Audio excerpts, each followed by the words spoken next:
Здравейте, ние сме Сюзан и Мария. Аз съм Мария Силвестър. Аз съм Сюзан. Силвестър. Виж отгоре, където минават влаковете.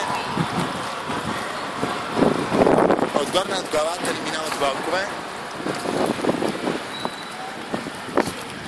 Къде отива автобуса? Какво правиш, бе, младеж? Ето, като каза автобус, автобус идва. Ето сега ще минеме през него. Къде отиваш, бе, младеж? Кафе пи ми. Автобуса къде отива, бе? Какво правиш? Цигари пушим, цигара. Сега ще ви покажа моя колега, кой е тук.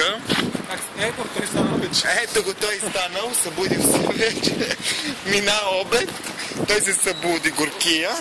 Той спеше ето тук, без да иска се насрама, ще видите. Ето къде се наакал. Той пишкал и се наакал. Ето това. А там се...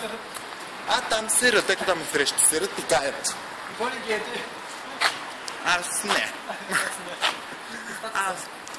Просто е много хубаво. Ето тук отиваме към нашия клуб, който работим. Караме много пари. Много пари. Много пари изкарваме, нямаме 5 стотинки в джоба.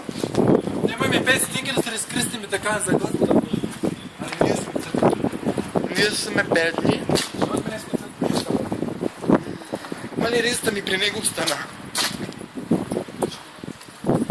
Па той само яде, мали, той само яде. Ето това тук е за жени, а тук е нашият клуб за мъже. Вие съжаляли се чувствате? Значи ето това е клуба, където работиме аз и Денис.